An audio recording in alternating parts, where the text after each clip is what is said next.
are a reservoir of great wealth. And certainly nobody can energize us like this brother.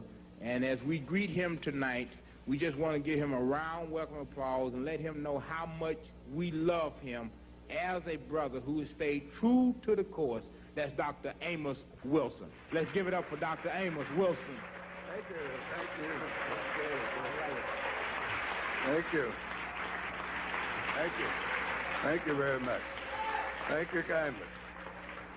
Thank you. Thank you very much for your warm welcome. It's great to be back here with you again this evening.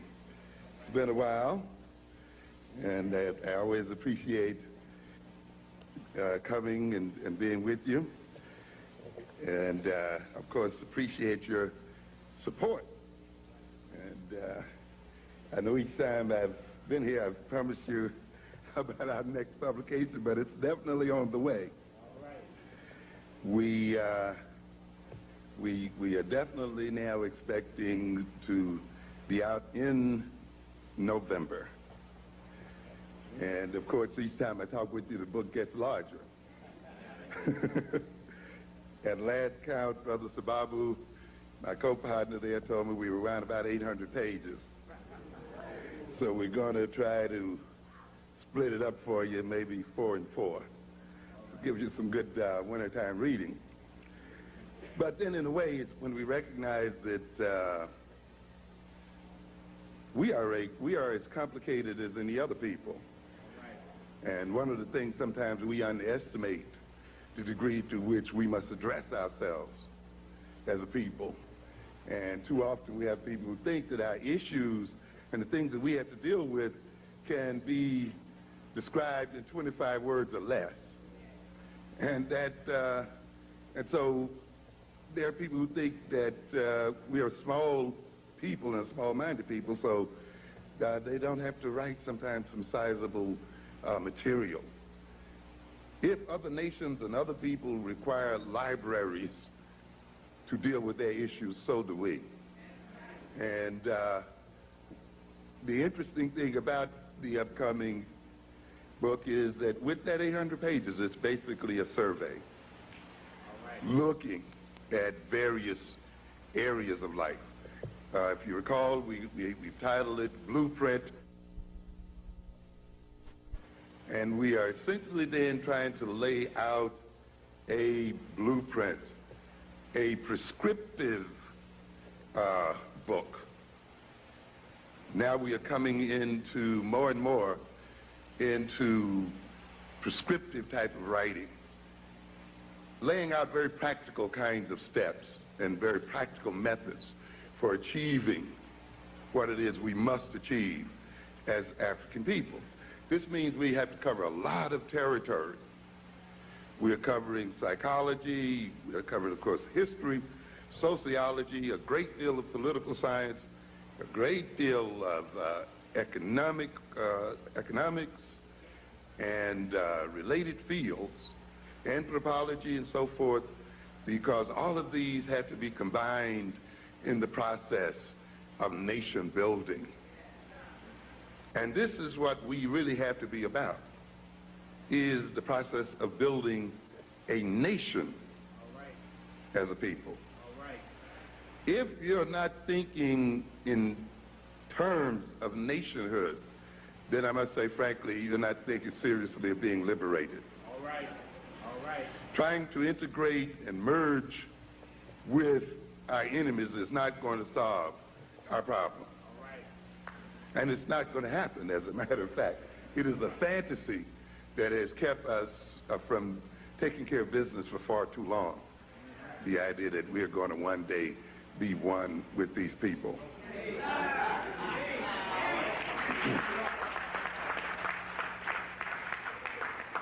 That we're going to merge into invisibility with these white folk. And even if that were possible, we should question our motives for wanting to do so. You know, why would you want to merge with the world's greatest criminals and thieves? With the people who have the worst values the world has ever known. It amazes me sometimes how we can hear some of our parents telling our children we want to be just like them. Yeah, it's a joke. It's an insult to hear Dan Quayle or to hear President Clinton come and lecture black folk on values. All right.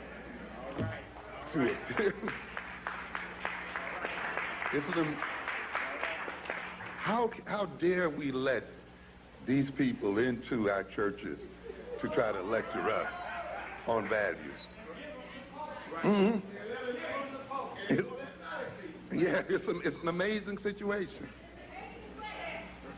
to try to talk to us about values, to try to talk to us about population control. Another joke. Yeah. The first thing we think about when people talk about population control is the overproduction of African people. You know, so-called third world people. As I said, we can solve the overpopulation problem quickly if we could reduce the European population drastically. Mm-hmm. Yes, and people, of course, as I tell you, this world has to always be backwards, you see. The ones who need to be reduced most drastically have the world thinking the other way around. Because a good deal of the problem sometimes is not the number of people in the world, but the number of greedy people in the world. Where you have a so-called minority of people who consume the vast majority of the world's resources. This large population that they talk about could eat better if these people weren't eating everything up. And so, to a good extent, sometimes, to have more for everybody to eat, you have to get rid of the greedy ones. Ones who are over-consuming, who are taking the food out of other people's mouths, you see.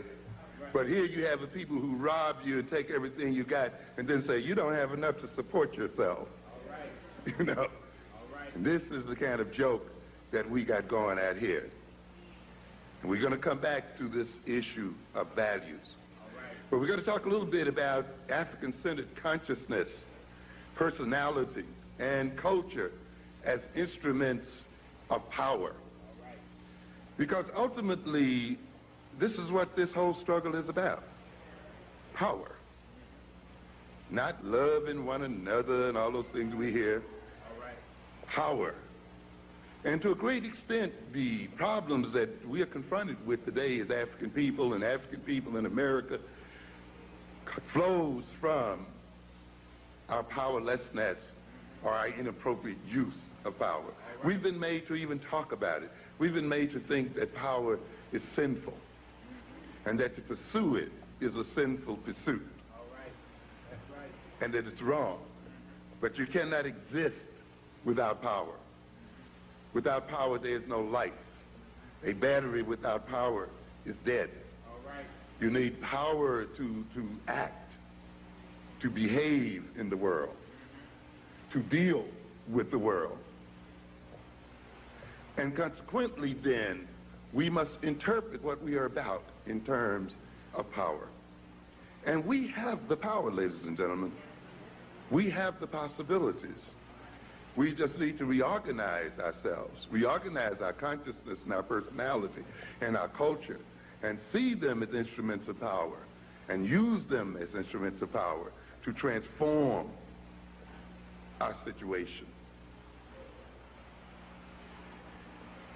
So we should not look at consciousness as some abstraction. As I often tell people, the most practical thing you can have is a good theory. Is a good concept to guide your behavior, to be used as an instrument to measure reality, as an instrument to test reality.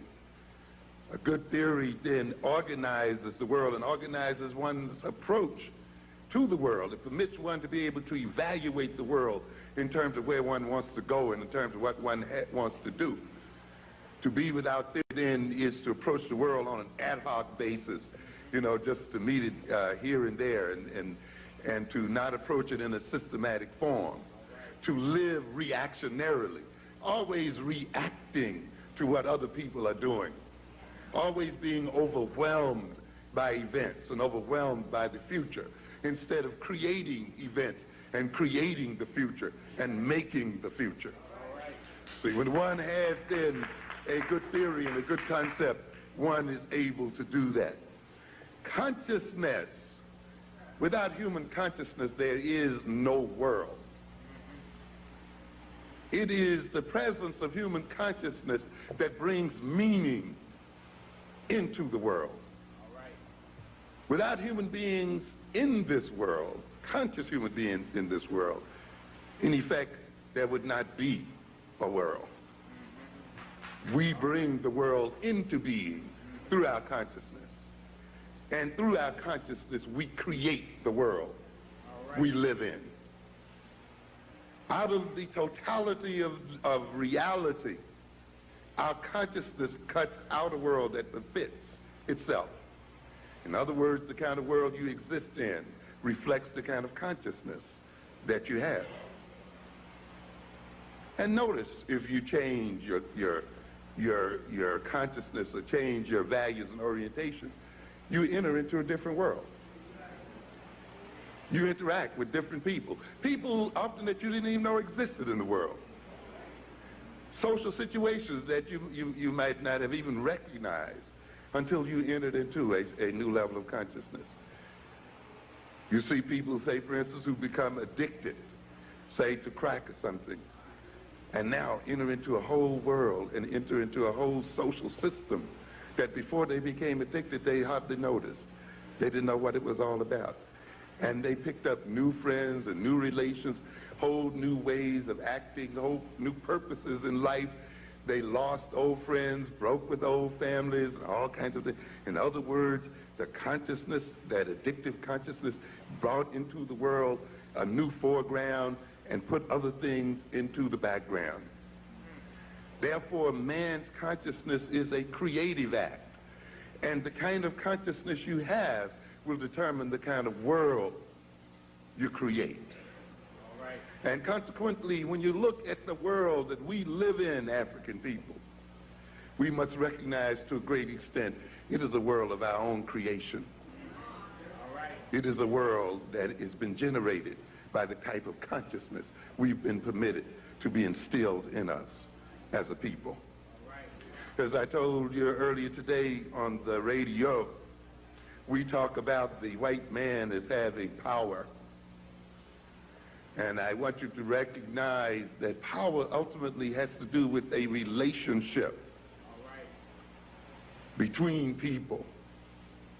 And that the white man's so-called power is to a great extent based upon the nature of the relationship he has with the black man. We empower him by the nature of our own behavior and attitudes as a people.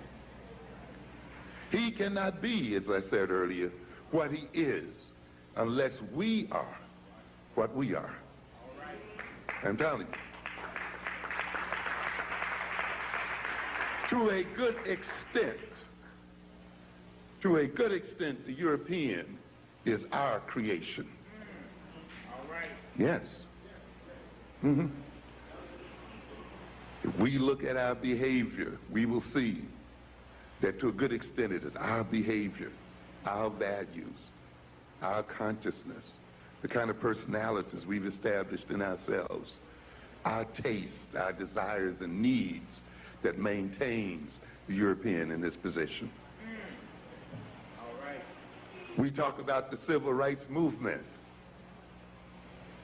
and the apartheid system of the South. When blacks decided just to get out of the buses and walk, the system changed.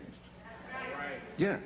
When they just stopped sitting behind the white driver, just changing that relationship, All right. changed the nature of power in that system.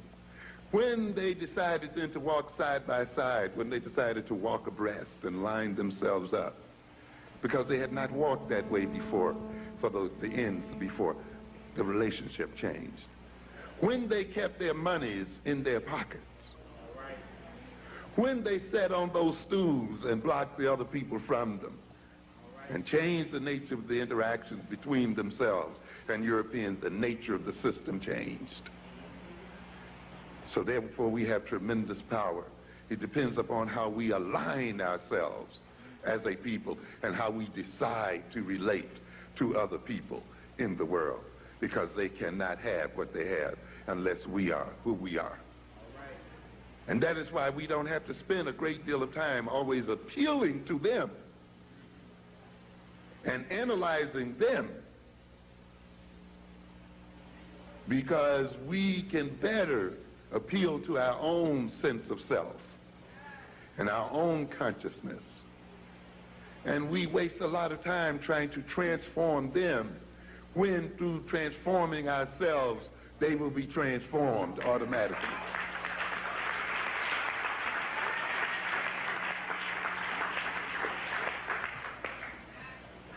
The power is in our hands.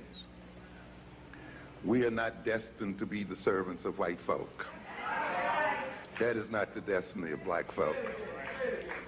No way. And we have to change this idea, because many of us are still operating on that concept. As I said this morning, many of us go to these schools to become what? Qualified. To work for whom? For them. Why do we assume that they're going to have the jobs for us? Yes. These people are having difficulty making jobs for themselves. The greatest problems that the Europeans are facing today, and the European economies are facing today, is that they are not generating enough jobs for their own people. And even though America is bragging about the millions of jobs it's creating, those jobs are part-time jobs. The bulk of them are part-time jobs, low-wage jobs, and jobs that have little or no future.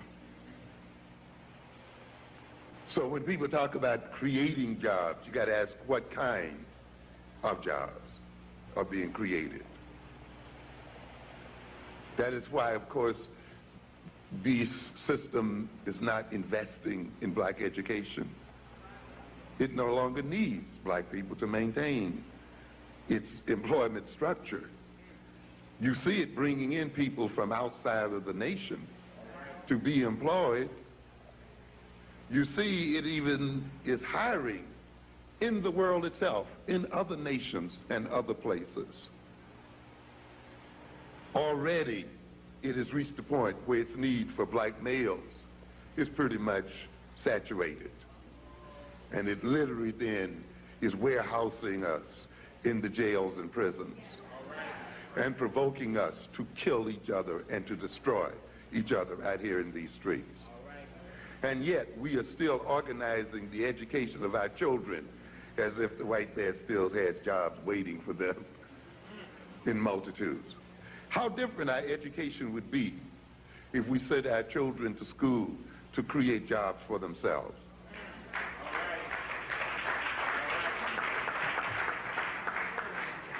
To create their own economic and political systems, to see themselves as the major sources of their employment.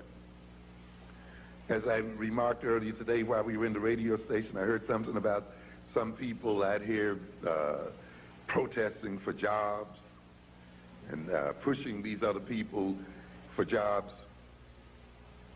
And I asked the question, do we know how many jobs we really create for other people? We are a job-creating people. We don't realize it because we don't think in terms of nation. You see, if we saw ourselves as a nation, we could see that we create jobs like any other nation. I mentioned that today. How many jobs are created by black music? Yeah, look at the whole structure of the music industry.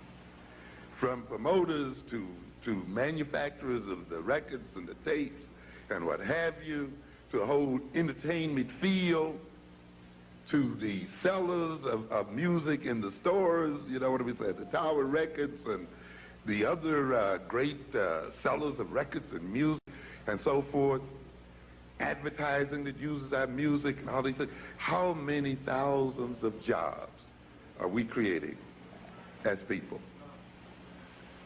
We're creating them, but they have them. You see? We sing the music, they sell it. We sing the music, they market it.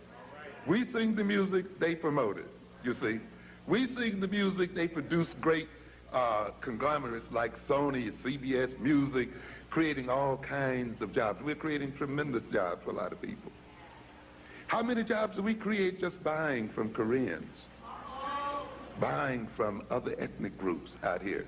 How many people are we creating employment for in terms of our spending habits as a people and our consumption habits as a people? How many jobs are we creating going to jail? We're creating all kinds of jobs and wealth. And we must come to understand this. We are creating these jobs, and yet we are begging for jobs. This means that in somewhere our consciousness has been impaired. We are begging for what we are making already. And we cannot use our own creations as a source of our own wealth. I told you earlier today that the Creator could not have intended for us as African people to be a poor people if the Creator implanted in our soils all the wealth that was planted there. We talk about the minerals and the oil and the gold and the this and the that that's implanted in African soil. So it seems as if the Creator blessed us from the very beginning with wealth and possibility. Therefore, for us to be going hungry over this wealth and to be starving in the midst of it and to be perceived as a dependent, indebted people while our wealth is being shipped out to other people. We're actually selling a lot of it for pennies and nickels and dimes and less. Means that there is something wrong with our consciousness. Because ultimately, ladies and gentlemen, we've said what? That the wealth of a people is ultimately not in their land. But where is it? It's in the mind. The wealth of man is in his mind, in his consciousness. You got to look at it. And we mentioned the example of Japan. No mineral wealth to speak of whatsoever. Nothing at all. A nation, by the way, which is totally dependent. Of course, we get things backwards, don't we? We see ourselves as depending on Europeans when the reality is the other way around. When they depend on us and our soils and our people, we have to be backwards in order for this situation to be the way it is. Our reality has to be turned backwards, and we have to live in an almost permanent state of deception in order to be used the way we are used.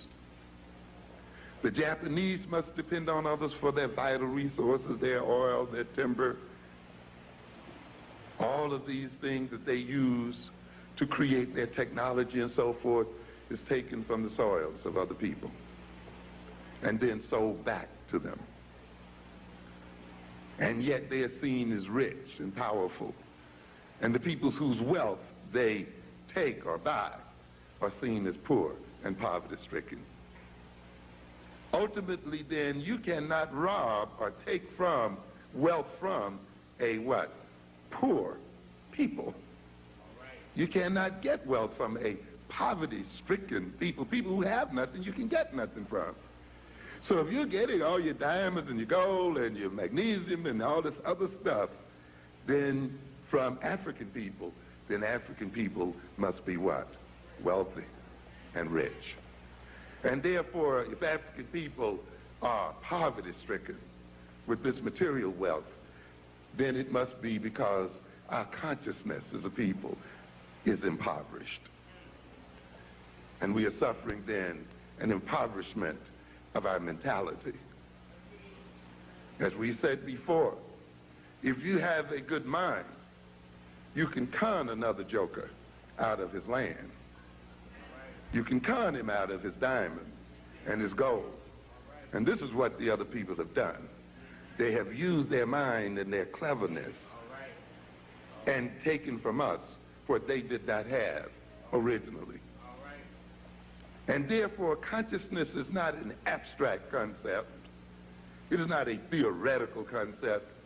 It is a concept that is directly related to the reality that one lives in and to the reality that one experiences. It is directly related to the type of life that one will live and does live. So I'm going to look at this for a minute. Particularly the consciousness of Africans in America. I'm often somewhat amused and taken aback by the number of people in this society who claim that slavery occurred somewhere back there. And you got some so-called black conservatives who claim that slavery no longer influences the nature of African people. I wonder what those people have to conserve in the first place. Are they conserving power? They're conserving wealth? What does a black conservative conserve? You know, you have to conserve something. And since they have very little, if anything, they must only be conserving the system that has created their poverty to begin with. And you see them ultimately justifying the poverty of African people and justifying the political and social and economic subordination of African people in the name of some kind of higher principles. So slavery is not supposed, the experience of slavery is not supposed to be operating in the mentality of black folk. And you hear a lot of our youngsters will say that as well. How do you talk about slavery? That was back there. Or you know, whites talk about it. Well, you know, that was back there. We don't have anything to do with that anymore. You see. And it's an amazing situation because you have to remind them that you're still living off the interest of the wealth that your forefathers earned from slavery. You're still enjoying the accumulated wealth that began with the enslavement of our people. And if you're going to enjoy the wealth that was generated by evil, then you must take the curse that comes along with it.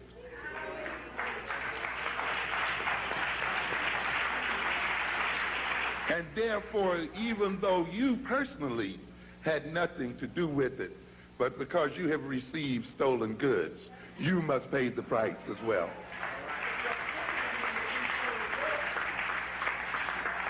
And because you fight and struggle to protect those stolen goods, and you defend them, and you organize your society and your relationship to my people to maintain them and to continue to enhance them, then you must pay the price. That's why you live in terror. That's why you're stabbed in these streets. That's why you're going to suffer no matter how good you are. No matter how liberal you are. Ladies and gentlemen, when we behave as adults, we must recognize that our behavior will be visited upon our children. And that our children pay for our misbehavior. As we say, an act does not end at the point of its occurrence. It continues to reverberate into the future and down across the generations. And that's why when you behave in a particular way, you have to think in terms of 7 generations from your behavior as to how what you're going to do is going to affect those generations later on. And even though those children may appear to be so-called innocent, they will still pay the price of your own misbehavior. This country whose parents and whose adults have misspent its treasure, and while they have enjoyed that treasure, ultimately their children will have to pay the taxes or will have to pay the price. So we have a bunch of people out here who think they can rape and rob the world and think that they could have enslaved the world and think then that they are going to sleep well at night. It doesn't work that way. So we have some of our people here who think then that slavery was back then and had nothing to do, and had nothing to do with them. Ladies and gentlemen, we've never escaped slavery. We still share the slave consciousness of our great-great-grandparents. We are of the same mind to a great extent that they were. We have not advanced beyond these people. How can I say that? I generally ask a series of questions.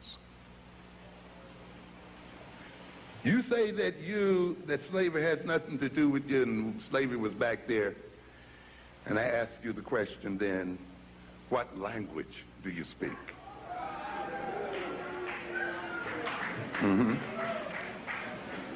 When did you learn that language? Was that the language African people were speaking when we were taken into slavery in America? In other words, the language we speak at this moment is what? A slave language. The language that our slave ancestors were forced to learn. And we still speak it, and you can still hear the pidgin, the Creole, and the other kinds of stuff in our language right at this moment that they had to go through. That language, with its words defined by history and by an experience, is the language we use today to guide our behavior. It's the language we use today to talk to ourselves. It's the language we use today to learn about ourselves and to learn about the world. It's the language today we use to try to understand ourselves. Is there no wonder then that we are still confused? So we have not escaped slavery because we are still using a slave language, and we speak the language of slaves. What kind of food do you eat? You say soul food? Was that the food of African people? Slave food. The food that we find most satisfying, the food that we find that sticks to our ribs, the food that we call down home, a food that we learn to eat in the quarters. And yet we dare say that we have escaped slavery, that we have nothing to do with those people back there, that was back there. When our whole very social life and social relationships, our very definition of ourselves as a people, our very attempt to commune with ourselves is mediated by the food of slaves. Understand what I'm trying to get at?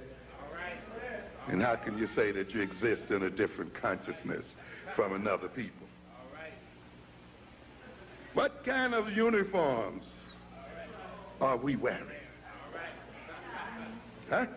What kind of clothes are we wearing? Were these the clothes of African people? Huh? This is what we got to look at. Yes. What is this to say then that we've escaped slavery? What kind of names do we respond to? Yes. Yes.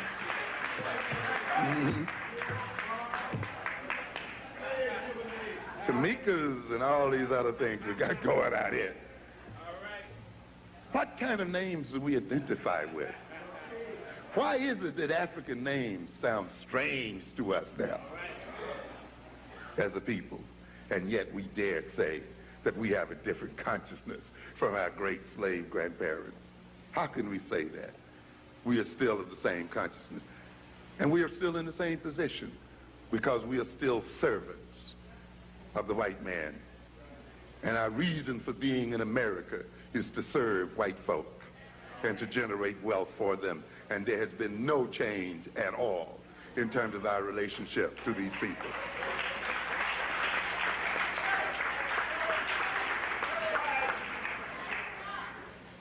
The values that we pursue are slave values and the values of servants. The social relations that we create and interact with were built and developed during the periods of slavery. We have not escaped it at all. But it is time for us to change the slave consciousness, this consciousness of servitude that is still too much with us today. And ultimately, we ask the question that's closest to home for a lot of people. When we claim that we've escaped slavery, and the slavery was something back there which had nothing to do with us today. And then I ask you the question, what kind of God do you worship?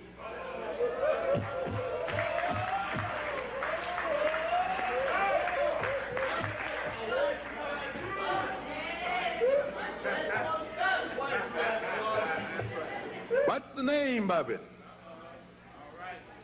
Who taught you to praise him? Was this the God you were praying to before you were brought to these shores? Was this the religion you had before you were brought to these shores? Can you name one African God? How can you then, who define yourself, the very essence of yourself and the very essence of your soul, and organize the very nature of your life here on earth, based on a God handed to us by our slave masters, claim that you have no slave consciousness and are not related to slavery? In other words, then, ladies and gentlemen, we are not Africans. We are possessed by spirits and demons.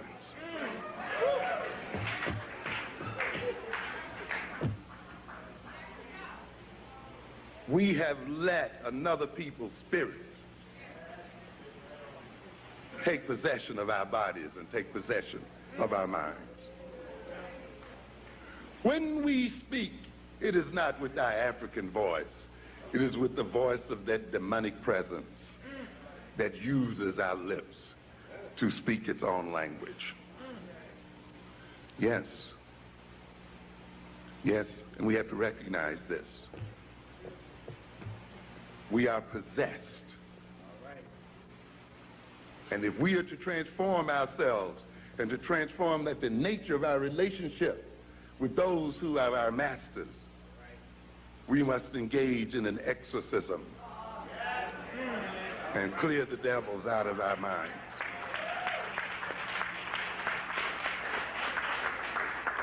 And at this time, then, it'll pay you to read a little bit about demonic possession. And you have to be we have to be demonically possessed.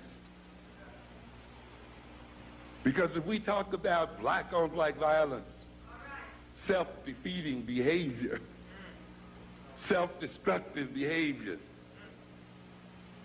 then we could not be possessed by a beautiful and wonderful God. We must be possessed by a demon. It's interesting to look at the literature on possession. We have a couple of types of possession. One is called a somnambulistic possession. Somnambulistic. Soma, in this instance, having to do with sleep. You hear it in the word sominex. You know, ambulistic, to move around. Ambulatory, right? So we're talking about people who are what? Sleepwalking. They're not awake, but they're walking around. The body is moving, and it is walking in an organized fashion and walking systematically, but the person is still asleep. And in somnambulistic possession, then, the individual's original self has been repressed and displaced, and the spirit, and he identifies with the spirit that possesses him. And his I and the spirit's I are one and the same. We have a lot of that here today, where the spirit that has been implanted in us, we have taken to be us, and we've identified with it. That is why in defending ourselves, we end up defending the people who rule over us. In defending our ego, we end up maintaining the social structure that has destroyed our ego to begin with. And you see it in our youngsters, who will fight and kill in the name of respect, and fight because their egotistic orientation has been insulted. And therefore, in defending their ego, they do not kill the people who destroyed their ego. They kill each other and maintain the ones who destroyed them in the first place in power. And that's why the subtitle of my book, Black on Black Violence, was Black Self-Annihilation in Service of White Domination. We are killing each other in order to maintain this system. We have let ourselves become possessed by a spirit such that when we become aggressive, we aggress against the self instead of those who are the source of our aggressive orientation. We talk a lot as a people about self-hatred. Self-hatred is a personality configuration. It is a form of personality organization. It is an orientation toward the world and toward oneself. Self-hatred, then, is the white man's greatest protection against being destroyed by the black man. To a good extent, self-hatred is the white man's defense mechanism, is the white man's form of self-defense. How can we say that?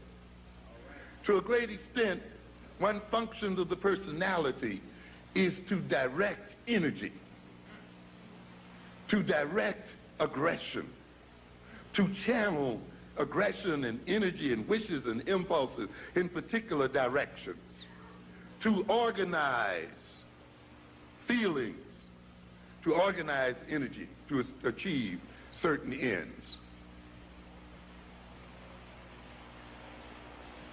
Those things that we hate, often then when we are angry or hostile, we aggress against them, don't we? We attack them often. We destroy them. Then we have a problem, don't we? If we attack the things we hate, if we attack the things toward which we hold hostility, when we are overly frustrated and when we are angry, then what happens if that thing we hate is ourselves? It means then